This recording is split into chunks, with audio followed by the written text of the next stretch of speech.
Hello students and my dear friends, I am Dr. Shalini Shukla and today is July 6, 2020, Monday. So let's start with Business Standard Daily News Analysis. Inspiration of the day is be happy, be bright, be you. In today's discussion, we are going to cover these articles. So let's start with article number 1 given on page number 1. Center looking to merge CBDT, CBIC in austerity drive. So, in order to contain the cost of operations amid the increasing revenue loss due to the COVID-19 induced pandemic situation, the Government of India is again considering the proposal of merging two tax entities, that is CBDT and CBIC. ऐसा नहीं है कि इसके इन दोनों entities के मर्ज होने का proposal अभी आया है, ये प्रपोजल बहुत टाइम से चल रहा है और गवर्नमेंट इस प्रपोजल पे पॉन्डर कर रही है बहुत टाइम से whether it is possible to merge CBDT with CBIC और what could be the implication, what could be the challenges if CBDT and CBIC merged. इस कोरोना पीरियड में जिस समय इकोनॉमी बिल्कुल डोलड्रम की सिचुएशन में है, गवर्नमेंट का रिवेन्यू लॉस कंटिन्यूअसली बढ़ रहा है and cost of operations are also increasing. Expenditure जो है वो गवर्नमेंट का बहुत तेजी से बढ़ रहा है. On the other hand revenue loss is also increasing. इस रेवेन्यू लॉस के सिचुएशन में बहुत सारे एक्सपर्ट और authorities are again popping up the proposal for merging these two entities और इसके बहुत ज़्यादा इम्प्लीकेशंस होंगे. अगर हम बात करें, अगर ये गवर्नमेंट इस प्रपोजल को एक्सेप्ट कर लेती है कि जो डायरेक्ट और इनडायरेक्ट टैक्स बोर्ड है इनको मर्ज किया जाए, तो सबसे बड़ा जो इम्प्लीकेशन होगा वो ये होगा कि इन दोनों ही एंटिटीज़ के मर्ज होने के बाद एक मैसिव डाउन साइजिंग एक्टिविटी या मैसिव डाउन साइजिंग देखने को मिलेगी among the all cadre at all level of CBDT and CBIC. अब यहाँ पर टर्म डाउन साइजिंग हो सकता है बहुत सारे स्टूडेंट्स को पता हो डाउन साइजिंग क्या है और बहुत सारे स्टूडेंट्स को ना पता हो. वैसे जो इसका लिटरल मीनिंग होता है वो होता है आकार में कम कर देना, हिंदी में डाउन साइजिंग. बट अगर हम बात करें इसकी एक्चुअल टेक्निकल मीनिंग क्या होती है, तो basically down sizing is the HR word, human resource management का एक वर्ड है जिसकी मीनिंग होती है रिट्रेंचमेंट करना, एम्प्लॉयज को कम करना, टर्मिनेट करना, ऑर्गेनाइजेशन में ले ऑफ करना. So whenever there is a term downsizing, तो it means termination of a large number of employees or layoff of the large number of the employees. तो government अगर इन दोनों ही entities को मर्ज करती है तो बहुत ज़्यादा ले ऑफ देखने को मिलेगा, टर्मिनेशन ऑफ एम्प्लॉयज़ देखने को मिलेगा क्योंकि बहुत ज़्यादा ओवर मैनिंग हो जाएगी. ओवर मैनिंग फिर अगर ओवर मैनिंग रहती है तो इन दोनों ही एंटिटीज़ को मर्ज करना फिर उतना एफिशिएंट नहीं रह जाएगा. तो गवर्नमेंट को बहुत सारे ऐसे डिसीजन लेने पड़ेंगे जो कि इकोनॉमी के लिए और ज़्यादा प्रॉब्लम क्रिएट कर सकते हैं, जिसमें सबसे बड़ा जो इशू है वो डाउन साइजिंग का है क्योंकि जिस कैडर पे आप एम्प्लॉयज़ को निकालेंगे, जितने भी अमाउंट में एम्प्लॉयज़ को निकालेंगे, अनएम्प्लॉयमेंट बढ़ेगा. On the other hand Indian revenue services IRS की जो हायरिंग्स होती हैं उसको भी कुछ टाइम के लिए फ्रीज किया जा सकता है. तो UPSC में IRS की जो रैंक पे जो हायरिंग्स होती हैं उनकी वैकेंसी में भी कमी आएगी. चेंज इन रिटायरमेंट रूल्स भी चेंज हो सकता है. VRS की स्कीम गवर्नमेंट लेकर के आए इस केस में. मर्जिंग जॉब कैटेगरीज, बहुत सारी जो जॉब कैटेगरीज हैं जिनकी डुप्लीकेसी होगी CBDT और CBIC में, उन जॉब कैटेगरीज को मर्ज किया जाएगा. Shifting revenue officers to other department, जो पर्टिकुलर CBDT में या CBIC में जो रेवेन्यू ऑफिसर होंगे, जब डुप्लीकेसी होगी तो उनको किसी अदर गवर्नमेंट डिपार्टमेंट में शिफ्ट किया जा सकेगा. दूसरा कि बहुत सारे जो एम्प्लॉयज जिनको बहुत सारे fringe benefits, perks and perquisites, allowances मिलते हैं, हो सकता है उन अलाउंसेस में, फ्रिंज बेनिफिट्स में, पर्क्स एंड पर्क्यूसेट्स में भी रिडक्शन किया जाए in order to cut the cost. क्योंकि बेसिकली गवर्नमेंट का, अगर गवर्नमेंट ये प्रपोजल एक्सेप्ट करती है तो गवर्नमेंट का एक मोटिव है इस ड्यूरेशन में इस प्रपोजल को एक्सेप्ट करने का कि गवर्नमेंट को कॉस्ट रिड्यूस करनी है. जो कॉस्ट बढ़ रही है ऑपरेशंस की इस कोरोना की सिचुएशन में, उस कॉस्ट को रिड्यूस करना है. तो अगर मर्जर होता है तो गवर्नमेंट वो सारे ऑप्शंस अडॉप्ट करेगी जिससे कि कहीं ना कहीं कॉस्ट को रिड्यूस किया जा सके, जिससे कि जो CBDT और CBIC का मर्जर है ये सक्सेसफुल वेंचर हो सके. ऐसा ना हो कि मर्जर तो हो गया, then again duplicacy of job, doubling of allowances, dual control, inefficiency, no synergy, इन सब की वजह से फिर ये जो ऑर्गेनाइजेशन बनकर आएगा, जो न्यू इमर्ज ऑर्गेनाइजेशन होगा उसको प्रॉब्लम होगी और वो इनएफिशिएंट हो जाए। तो गवर्नमेंट इस तरह का कोई भी रिजल्ट आउटकम नहीं चाहती, इसलिए वो सारे डिसीजन लिए जाएंगे, चाहे वो डिसीजन कितने ही रिस्ट्रिक्टेड या कितने भी ऑस्टेरिटी फुल क्यों ना हो। हालांकि it is just a proposal, अभी तक गवर्नमेंट का कोई भी इस पे डिसीजन नहीं आया, but due to derail of the economy, widening fiscal deficit, government may consider this proposal again. अभी तक ये दोनों ही जो डिपार्टमेंट्स हैं, ये दोनों ही एंटिटीज हैं, टैक्स बोर्ड्स हैं, they all comes under finance ministry, और बहुत जगह इनके काम में डुप्लीकेसी भी होती है, इसीलिए कई बार इसको लेकर के कि सीबीडीटी और सीबीआईसी दोनों को ही मर्ज कर दिया जाए, ऐसी मांग उठती रहती है।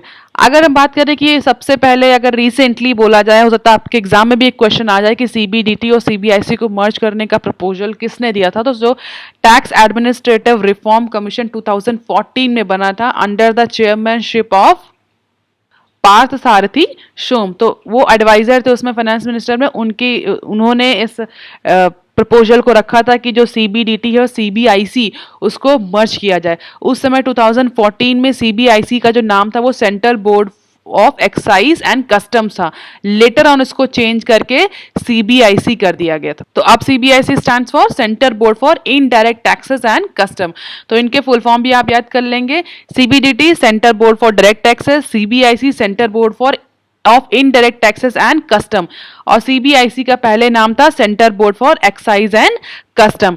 2014 में टैक्स एडमिनिस्ट्रेटिव रिफॉर्म कमीशन ने प्रपोजल दिया था कि दोनों ही बोर्ड्स को मर्ज कर दिया जाए under the chairmanship of Partha Sarathi Shome. तो ये कुछ फैक्चुअल इंफॉर्मेशन है जो आपको याद रखनी है। हालांकि अभी गवर्नमेंट का कोई डिसीजन नहीं आया है, but this unified structure of these boards will help in creating the synergy with the reduced workforce। ऐसा officials कह रहे हैं कि अगर ये दोनों entities merge होती हैं तो गवर्नमेंट की कॉस्ट कंट्रोल होगी, एक यूनिफाइड स्ट्रक्चर डेवलप होगा जिसको मैनेज करना आसान होगा। On the other hand both department could create the synergy. अब यहाँ पर एक टर्म यूज हुआ है सिनर्जी। सिनर्जी आप लोग बहुत बार न्यूज में इस टर्म को सुनते होंगे कि एक्चुअली सिनर्जी मैनेजमेंट में बहुत इंपॉर्टेंट टर्म है, और इस टर्म की जो हिंदी होती है उसका मीन होता है तालमेल। लेकिन अगर मैनेजमेंट की बात करें तो मैनेजमेंट में इस टर्म की मीनिंग होती है कि collaboration between two entities, two organisation, two individuals, two departments और more can create the more result in comparison to the sum of their efforts। means एक और एक दो नहीं, एक और एक 11, that is called a synergy. मतलब अगर दो एंटिटीज, दो ऑर्गेनाइजेशन, दो डिपार्टमेंट आपस में कोलैबोरेट करते हैं, कोऑपरेट करते हैं, तो जो आउटकम्स होते हैं, जो रिजल्ट्स होते हैं वो मल्टीपल फोल्ड आ सकते हैं in comparison to their addition. केवल उनको ज्वाइन कर देने से उतने अच्छे रिजल्ट नहीं आएंगे जितना आगे जब तक वो कोलैबोरेट नहीं करेंगे। तो यहाँ पर भी यही कहना है कि इन दोनों डिपार्टमेंट को अगर मर्ज कर दिया जाए और इनका कोलैबोरेशन स्टैब्लिश कर दिया जाए तो it will create the synergy, और जिससे कि जो ऑर्गेनाइजेशन बनेगा रिड्यूस वर्कफोर्स से और इनके यूनिफाइड स्ट्रक्चर से वो ज़्यादा एफिशिएंटली वर्क कर पाएगा। और अगर हम स्ट्रेंथ की बात करें तो स्ट्रेंथ हम देख सकते हैं अप्रॉक्सीमेटली सीबीडीटी में 4940 एंड सीबीआईसी में 5583, and they have the different functions. CBDT provide the input for policy and planning of the direct taxes in India, whereas CBIC is the nodal national agency responsible for administration of custom, GST, central excise, service tax and narcotics। तो इनके functions भी entirely different हैं, लेकिन अगर मर्ज हो सकता है तो होगा इनमें क्या होगा कि जो फंक्शनिंग होगी इनकी, क्योंकि अल्टीमेटली दोनों ही एंटिटीज टैक्स से रिलेटेड हैं, तो कई जगह पर डुप्लीकेसी होती है, कई जगह पर कॉन्फ्लिक्ट्स होता है कि किसकी अथॉरिटी क्या है, किसकी अथॉरिटी क्या है। तो ये सारी जो इनएफिशिएंट चीज़ें हैं, जो इनएफिशिएंट फंक्शंस हैं, इनको रिड्यूस किया जा सकेगा, ओवर मैनिंग की सिचुएशन को कम किया जा सकेगा, जिससे इवेंचुअली गवर्नमेंट की कॉस्ट ऑफ ऑपरेशन डिक्रीज होगा। अब देख लेते हैं article number 2 given on page number 1, China's monopoly over power infra in Indian states. जैसा कि कंटिन्यूअसली हम डिस्कस करते हुए आ रहे हैं पिछले कुछ दिनों से कि इंडियन गवर्नमेंट बहुत सारे एम्बार्गो लगा रही है चाइनीज़ इंपोर्ट पर, चाइना से आने वाले इन्वेस्टमेंट पर, चाइना से आने वाले एफडीआई पर, चाहे वो पावर इंफ्रास्ट्रक्चर, पावर सेक्टर हो, इंफ्रास्ट्रक्चर सेक्टर हो, इलेक्ट्रॉनिक्स हो, आईटी हो, फार्मास्यूटिकल हो, बहुत सारे सेक्टर्स पर गवर्नमेंट कंटिन्यूअसली रिलैक्सेशन इम्पोज कर रही है। लेकिन अगर हम बात करें इंडिया में पावर इंफ्रास्ट्रक्चर सेक्टर की, तो रिसेंटली 20 सिटीज में अप्रोक्सीमेटली 12 स्टेट्स ने चाइनीज फर्म्स को कॉन्ट्रैक्ट अवार्ड किए हैं for the supply, real time power supply and data management communication infrastructure in these 25 cities. तो जैसा कि गवर्नमेंट कंटिन्यूअसली इस चीज़ पर फोकस कर रही है कि साइबर अटैक के इनपुट्स हैं इंटेलिजेंस एजेंसी से, जिसलिए पावर जो इंफ्रास्ट्रक्चर है हमारा, आईटी इंफ्रास्ट्रक्चर है हमारा, कम्युनिकेशन इंफ्रास्ट्रक्चर है, उन सब पे 100% फिजिकल चेकिंग का भी क्लॉज लगा हुआ है। और इवन यहाँ तक कि जो चाइनीज कार्गोज हैं उनको एम्बार्गो लगा करके बैन कर दिया गया है, उस इम्पोर्ट को अलाउ नहीं किया जा रहा क्योंकि गवर्नमेंट का कंटिन्यूअस कंसर्न है साइबर अटैक को लेकर के। On the other hand real time में क्या हो रहा है, 12 स्टेट्स में 25 सिटीज में चाइनीज फर्म्स को कॉन्ट्रैक्ट मिला है for real time power supply, data management and communication infrastructure, and most of these projects are funded under the center scheme for urban power reforms। और कौन सी सेंटर स्कीम है, integrated power development scheme IPDS, और जिसको पहले बोलते थे RAPDRP। तो अब यहाँ पर बहुत सारे कंसेप्ट जो आपके लिए इंपॉर्टेंट हो गए हैं, बहुत सारी न्यूज़ जो आपके लिए इंपॉर्टेंट होगी। सबसे पहली integrated power development scheme IPDS क्या है, तो पहले इसको समझ लेते हैं कि IPDS एक्चुअली है क्या। यहां पर हालांकि बताया गया है अर्बन पावर रिफॉर्म की सेंटर स्पॉन्सर्ड स्कीम है फॉर अर्बन पावर रिफॉर्म्स। ये स्कीम ऐसा नहीं कि अभी आई है, ये पहले से 2008 में थी, जुलाई 2008 में लॉन्च करी गई थी, मिनिस्ट्री ऑफ पावर ने लॉन्च करी थी। उस समय इसका नाम क्या था, RAPDRP, restructured accelerated power development and reform programme. तो इसका फुल फॉर्म आप याद रखेंगे, restructure accelerated power development and reform programme, RAPDRP। Later on इसका नाम चेंज करके इंटीग्रेटेड पावर डेवलपमेंट स्कीम रख दिया गया, IPDS रख दिया गया। बेसिक पर्पस क्या है इस स्कीम का, बेसिक पर्पस जो एम है, ऑब्जेक्टिव है इस स्कीम का, to strengthen the sub transmission and distribution network in urban area so that electricity supply, power supply can be optimized, losses in AT&C can also be reduced. On the other hand, proper data management and communication infrastructure can be established. PFC is the nodal agency for managing this scheme, Integrated Power Development Scheme. PFC stands for Power Finance Corporation. Power Finance Corporation comes under Ministry of Power. So PFC is under the administrative control of Ministry of Power, and PFC is the nodal agency to implement and manage this integrated power development scheme. यहाँ पर एक बात आप याद रखेंगे, PFC को नवरत्न CPSC की category में डाला गया है। PFC is Navratna CPSC category organisation. तो ये कुछ बेसिक इंफॉर्मेशन है जो आप इस स्कीम के बारे में जान के रखेंगे और एक्स्ट्रा भी आप पढ़ सकते हैं। So under these projects Chinese companies have access to all power supply feeders, demand supply information and every other critical infrastructure in that respective area। तो इन 25 सिटीज जिनमें चाइनीज फर्म्स को प्रोजेक्ट अलॉट हुआ है, जिन्होंने प्रोजेक्ट विन किया है, इन 25 cities में सारी चाइनीज कंपनीज को इन पावर जो क्रिटिकल पावर इंफ्रास्ट्रक्चर है उसमें एक्सेस रहेगा in terms of data management, communication structure, power supply feeder, demand supply information, सबकी एक्सेस इन चाइनीज फर्म्स को रहेगी जिनको ये प्रोजेक्ट अलॉट हुआ है।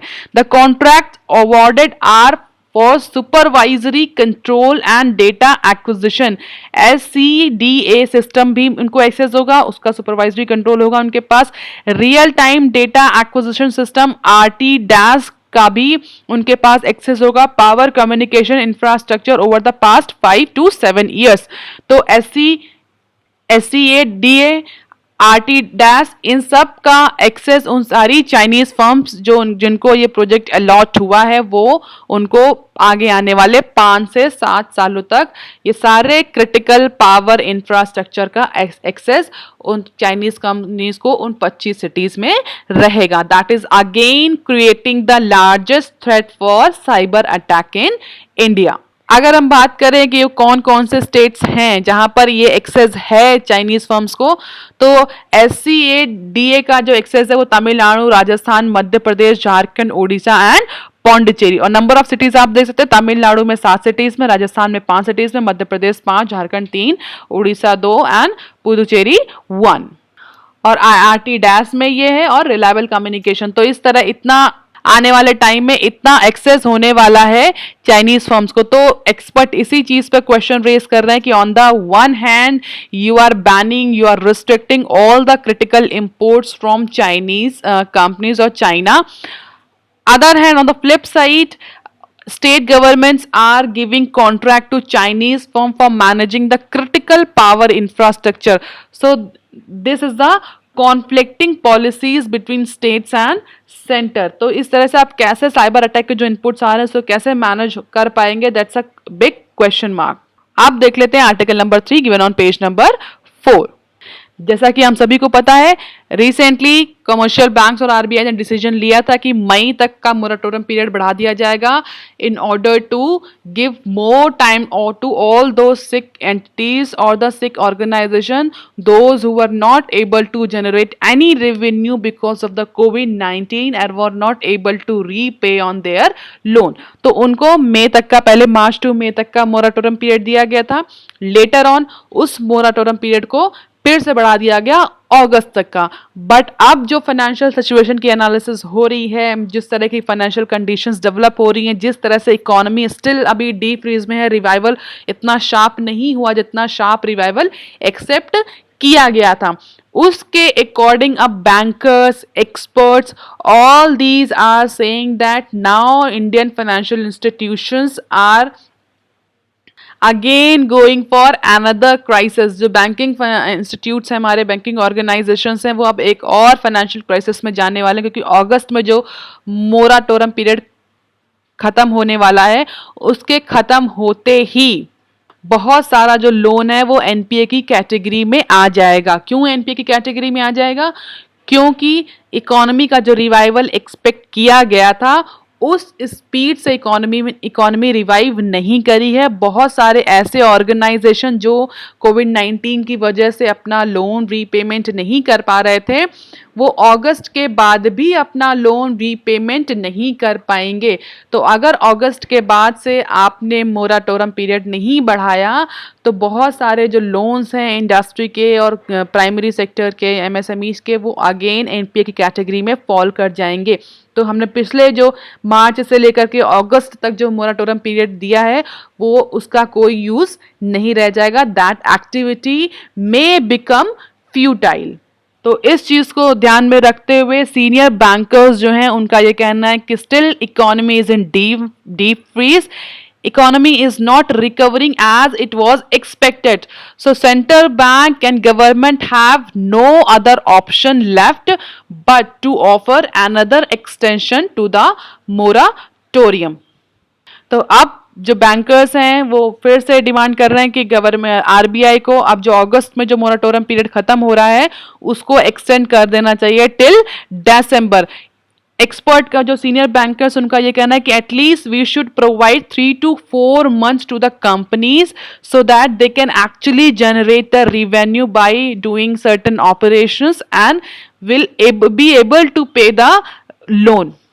कम से कम उनको 3 से 4 महीने का कंपनीज को और टाइम देना चाहिए कि वो इस रिकवरी की सिचुएशन में, क्योंकि इकोनॉमिक रिकवरी स्लो है, तो स्लो रिकवरी की सिचुएशन में वो कुछ रेवेन्यू अर्न कर पाए जिससे कि वो अपना लोन का रीपेमेंट कर पाए. अगर आरबीआई या सेंट्रल गवर्नमेंट इस प्रपोजल को एक्सेप्ट नहीं करती है तो अब फाइनेंशियल जो इंस्टीट्यूशंस हैं, स्पेशली हमारे कमर्शियल बैंक्स, एनबीएफसीज या स्मॉल फाइनेंस बैंक, उनके लिए अब एक बहुत बड़ी क्राइसिस की सिचुएशन आ सकती है. And there would be the sharp rise in the bad loans after this moratorium period comes to an end. और वो कब एंड हो रहा है? वो एंड हो रहा है अगस्त में. तो अब बैंक्स जो है वो डिमांड कर रहे हैं कि मोराटोरियम पीरियड को दिसंबर तक एक्सटेंड कर दिया जाए, क्योंकि बैंक्स के पास अब कोई और चॉइस नहीं है। Either government should be ready for increasing और for increased number of NPAs or stress assets on banks financial book। और अगर हम बात करें क्रेडिट कितना आउटस्टैंडिंग है बैंक्स का, तो हम देख सकते हैं it's a very large amount. Private banks का 36 लाख करोड़ का जो अमाउंट है, उसमें 40% जो लोन है वो मोराटोरियम पीरियड के अंडर आ रहा है, और जो एक्चुअल अमाउंट ड्यू है वो इतना है।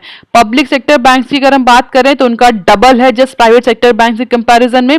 60 लाख करोड़ का जो लोन है टोटल, उसमें 41% मोराटोरियम पीरियड में गया है, जिससे कि उनको इतना अमाउंट उनका ड्यू है अभी तक। इसी तरह एनबीएफसी का भी आप देख सकते हैं 23 लाख करोड़ अप्रोक्सीमेटली, इसमें 46 जो है वो एक्चुअली मोराटोरियम पीरियड में है। स्मॉल फाइनेंस बैंक का 94,000 करोड़ का, जिसमें 70% उनका मोराटोरियम पीरियड में जा रहा है। तो यू कैन सी कि सारे बैंक का बहुत लार्ज अमाउंट है, जिस अमाउंट ऑफ लोन है या एसेट्स हैं जो कि एक्चुअली मोराटोरियम में आ रहे हैं।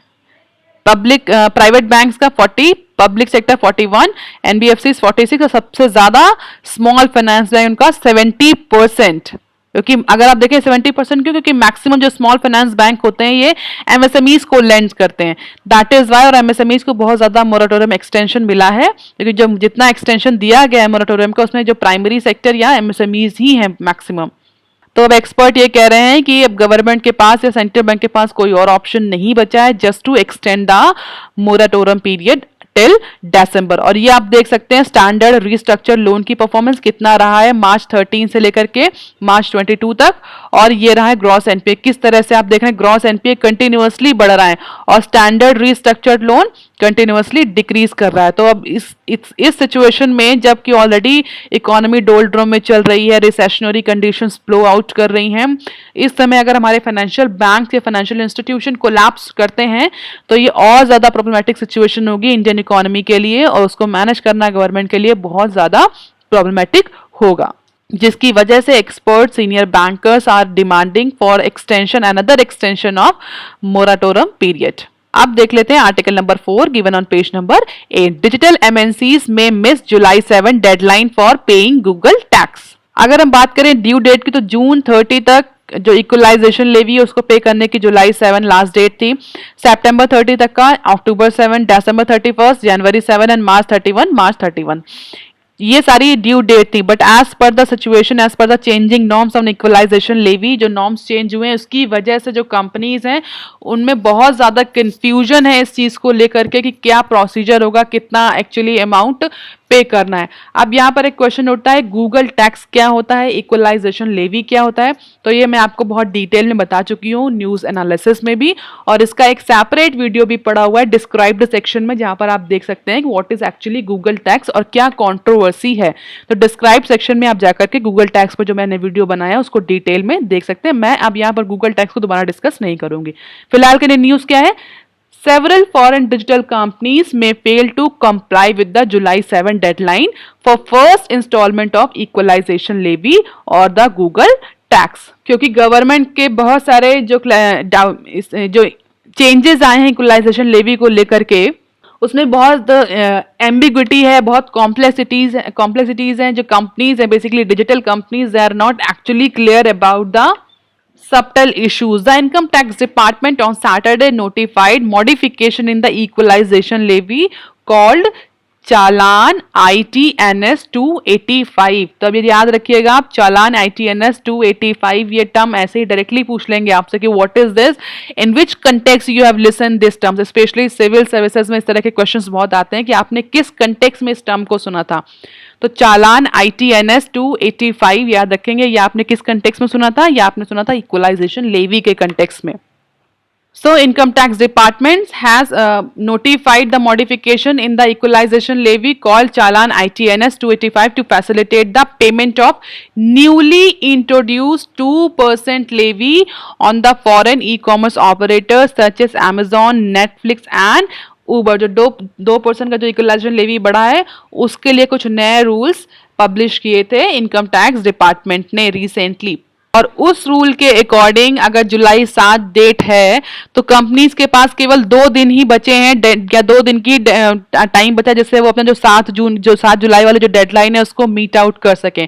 और ये नोटिफिकेशन बहुत लेट आया है, इसके बावजूद जो नोटिफिकेशंस है उसमें बहुत सारे ऐसे इश्यूज हैं जिसको टारगेट नहीं किया गया है, जिसको क्लैरिफाई नहीं किया गया। तो जितनी भी जो डिजिटल कंपनीज है they are still in dilemma कि what to pay, what not to pay, on which amount, on which transaction they need to pay equalization levy, on which transaction they do not need to pay equalization levy, including forex conversion rate to be used for payment and obtaining permanent account number।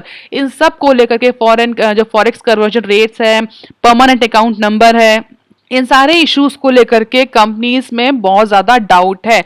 Beside there is a lack of clarity over determination of the value of consideration for applicability of equalization levy, especially where income is minuscule compared to the transaction facilitated by digital operators। अब यहाँ पर क्या है कि जो actual में income जो revenue generate हुआ है किसी पर्टिकुलर ट्रांजैक्शन से वो बहुत कम है, बट जो ट्रांजैक्शन का अमाउंट है वो बहुत ज्यादा है। तो अब जो डिजिटल ऑपरेटर कंपनीज हैं, जो डिजिटल कंपनीज हैं, उनको समझ नहीं आ रहा weather to pay on revenue, weather to pay on the value of transaction, किसकी वैल्यू पर पे करना है। अगर इनकम या रिवेन्यू की वैल्यू पर पे करना तो उससे तो इनकम उस पर्टिकुलर ट्रांजैक्शन से तो कंपनी को बहुत कम इनकम हुई है। अगर वैल्यू पर पे करना है कि जितने ट्रांजैक्शन की जितने वैल्यू के ट्रांजैक्शन हुआ है तो वो तो बहुत ज्यादा है, और जैसे कि कंपनी को लॉस होगा अगर उतनी वैल्यू पर टैक्स पे करेंगे। तो there are certain confusion in the minds of all these digital companies, and because of that companies, e-commerce companies are fall and actually fail to pay that equalization levy। और बहुत सारी companies हैं इनके अंदर अगर हम बात करें तो एडोब हो गया, उबर हो गया, यूडमी हो गया, Zoom.us हो गया, Expedia, Alibaba, LinkedIn, Spotify, eBay, Uber, Zoom, Amazon, Netflix, all these companies are still in dilemma. So companies and the tax consultant are still pinning hope for possible relaxation or last minute relaxation on the deadline of filing the equalization levy। तो companies अभी expect कर रही हैं कि या तो उनकी deadline बढ़ा दी जाएगी या उनको कुछ फॉर्म ऑफ वेवर मिलेगा इंटरेस्ट और पेनाल्टी में अगर वो जुलाई 7 तक अपना इक्वलाइजेशन लेवी का जो टैक्स है वो फुलफिल नहीं कर पाती। हालांकि सेंटर ने अभी तक इस पर कोई डिसीजन नहीं लिया है, अभी तक इस पर कोई क्लैरिफिकेशन नहीं दिया है कि उनका जो डेडलाइन है उसको बढ़ाया जाएगा या जो वेवर ऑफ इंटरेस्ट और पेनाल्टी जो लगेगी उस डेडलाइन के बाद उसमें रिलैक्सेशन कर दिया जाएगा, क्या किया जाएगा। अभी गवर्नमेंट ने इस तरह के किसी भी क्वेश्चन पर आंसर नहीं किया है। आप देख लेते हैं article number 5 given on page number 10। Raw material continue to top list of India's export to China. Shipment of high valued manufactured goods to China saw a uptick in the fiscal year 2019 and 20, that is financial year 20. Raw material continue to dominate India's top exporter to the neighboring country. तो पिछले financial year 20 में जो high value manufacture good हैं जिनको हम export करते हैं China में उसमें कुछ इंप्रूवमेंट देखा गया, but still raw material continue to dominate India's top exporter to the neighboring country। और जिस तरह से गवर्नमेंट पुश कर रही है export of high valued manufacture goods across the major markets, India का जो एक्सपोर्ट चाइना में जाता है वो स्टिल रॉ मटेरियल की कैटेगरी में ही फॉल कर रहा है as per the data release by department of commerce in for financial year 20। Apart from organic and chemicals and processed petroleum goods, most of the top shipment to China comprises raw material, despite traditional export items such as raw plastic and cotton seeing a decline। तो government, Indian government कितना भी high value manufacture good को promote कर रही है export के लिए, but India का जो चाइना पर जो एक्सपोर्ट है वो स्टिल रॉ कैटेगरी में ही फॉल कर रहा है, जिसमें बेसिकली कॉटन और रॉ प्लास्टिक जो कि एक्चुअली ट्रेडिशनल एक्सपोर्ट रहा है इंडिया का उसमें भी डिक्लाइन दिखा गया। Apart from organic chemical and process petroleum, most of the top shipment to China comprise raw materials only. तो गवर्नमेंट ऑफ इंडिया का क्या मोटिव है, प्रमोट करें manufactured good, finished good, high value manufacture finished good, but India का जो top export China में है वो स्टिल रॉ मटेरियल की कैटेगरी में ही फॉल कर रहा है। बहुत ज्यादा इंप्रूवमेंट फिनिश्ड गुड या हाई वैल्यू मैन्युफैक्चर गुड्स की कैटेगरी में देखने को नहीं मिल रहा है। Shipment of iron ore shoot up to $2.3 billion in financial year 20 up from $950 million in the previous financial year. तो अगर हम आयरन ओर की बात करें, that is also the raw material, तो उसमें भी हमने इंक्रीमेंट देखा है। उसकी जो वैल्यू है पिछले फाइनेंशियल ईयर 20 में जो आयरन ओर शूट एक्सपोर्ट किया गया है चाइना में, वो अप्रोक्सीमेटली $2.3 बिलियन तक का किया गया, और उससे फाइनेंशियल ईयर 19 में यही वैल्यू $950 million थी। However, at the same time, key sectors being pushed by India such as medical devices, electronic equipments continue to see slow but steady rise in export to China। जिस तरह से government of India medical devices है, electronic equipment जो high valued manufacture goods हैं उनको push up कर रही है, लेकिन इनका एक्सपोर्ट चाइना में इंक्रीज होता हुआ नहीं दिख रहा है। हालांकि जो सडन चेंजेस हुए हैं बायलैटरल ट्रेड में because of this border hostility, उसकी वजह से शिपमेंट जो मशीनरी का जो शिपमेंट है उसमें भी मार्जिनल डिक्लाइन देखा गया है, while regulatory hurdles on Beijing's part restrict the export of pharmaceutical goods as well. और अगर हम बात करें बायलैटरल ट्रेड्स की कि एक्सपोर्ट टू चाइना कितना है और इंपोर्ट्स फ्रॉम चाइना कितना है पिछले फाइनेंशियल ईयर्स में क्या रहा है, तो ये आप देख सकते हैं। Export to China basically organic chemical जो हम देखेंगे तो आप रॉ मटेरियल का आपको ज्यादा एक्सपोर्ट दिखेगा। On the other end imports from China if you see, तो मैक्सिमम जो finished good high valued manufacture good होता है उसका इंपोर्ट हमें ज्यादा दिखेगा। और गवर्नमेंट और कोई भी कंट्री, कोई भी इकोनॉमी का जो ट्रेड डिपार्टमेंट होता है या जो कॉमर्स डिपार्टमेंट होता है वो चाहता है कि हाई वैल्यूड मैन्युफैक्चर गुड ज्यादा एक्सपोर्ट हो रादर देन रॉ मटेरियल, क्योंकि शिपमेंट में तो उतना ही लगभग कॉस्ट जाती है। तो लो वैल्यू का रॉ मटेरियल सप्लाई करने से अच्छा है कि हम हाई वैल्यू का मैन्युफैक्चर फिनिश्ड गुड सप्लाई करें, जिससे कि जो हमारा ट्रेड सरप्लस है वो बड़े ट्रेड जो हमारा इंडिया का है वो या किसी भी इकोनॉमी का वो इंक्रीज करे। तो एक्सपोर्ट में सबसे ज्यादा जो हमारा एक्सपोर्ट होता है एक्चुअली वो ऑर्गेनिक केमिकल्स होते हैं, और इंपोर्ट्स में अगर हम देखें तो इलेक्ट्रॉनिक इक्विपमेंट्स जो हमारे मोबाइल फोन डिवाइसेस होते हैं, ये सब चीजें हम जो चाइना से फिनिश्ड जो गुड्स एक्चुअली इंपोर्ट करते हैं। And you can easily see the difference. Organic chemicals हम $2.57 बिलियन का एक्सपोर्ट कर पाए और इलेक्ट्रॉनिक इक्विपमेंट्स $19.10 बिलियन। तो इसी तरह आप हर कैटेगरी में आप देख सकते हैं क्या इंपोर्ट हम करते हैं और क्या एक्सपोर्ट करते हैं, कितने वैल्यू का करते हैं। तो as per the data release by commerce ministry, financial year 20 sees the export still dominated by raw material instead of high valued imports.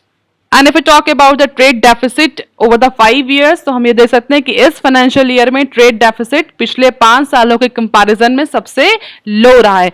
ये दिस जो ग्रे लाइन है that indicates export to China and this black line indicates the import from China. तो हम देख सकते हैं कितना difference है, ऑलरेडी बहुत डिफरेंस है। अभी भी अगर हम फाइनेंशियल ईयर 20 की बात करें तो डिफरेंस अभी भी बहुत ज्यादा है, बट अगर कंपेयर करें इसको फाइनेंशियल ईयर 17 से तो उसके कंपैरिजन में ये ट्रेड डेफिसिट बहुत कम है। फाइनेंशियल ईयर 17 में ट्रेड डेफिसिट $51.11 बिलियन था और इस बार $48.66 बिलियन हो गया। तो कंटिन्यूअसली आप देखें तो हमारा एक्सपोर्ट तो बढ़ रहा है, या value of export you can say is increasing. On the other hand, import from China or the value of imports from China is decreasing.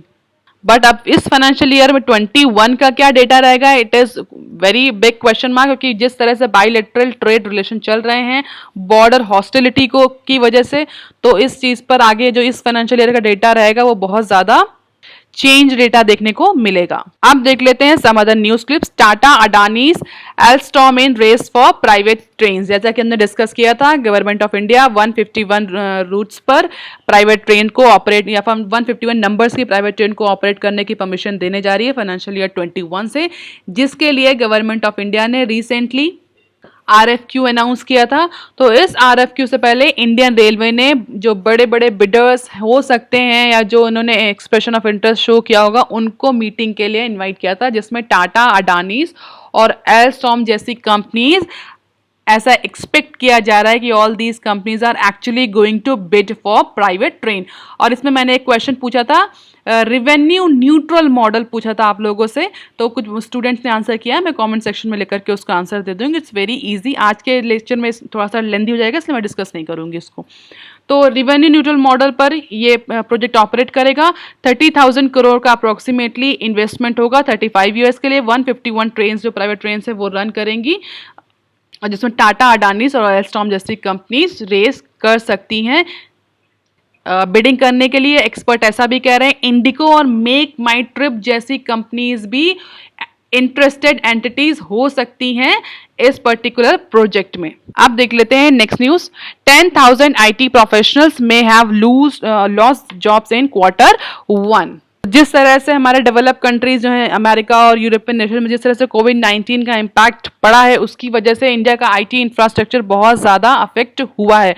और इस इम्पैक्ट की वजह से जो इंडियन IT सर्विसेज हैं, basically they are now going to implement the rigorous employ performance evaluation matrix, क्योंकि बहुत ज़्यादा कंपनीज अब उन एम्प्लॉयज़ को निकालने की या रिट्रेंचमेंट करने की कोशिश करेंगी in order to reduce their cost और कॉस्ट ऑफ ऑपरेशन, जैसा कि गवर्नमेंट कर रही है। सेम प्रैक्टिस में be followed by private sector as well.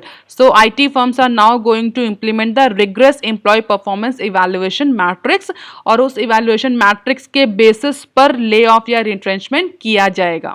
So COVID-19 की वजह से एक्सपर्ट ये कह रहे हैं कि Q1 में it is expected 10,000 IT professional may lose their jobs because IT firms are actually going for staff retrenchment to withstand with the difficult business environment in the wake of COVID-19 pandemic.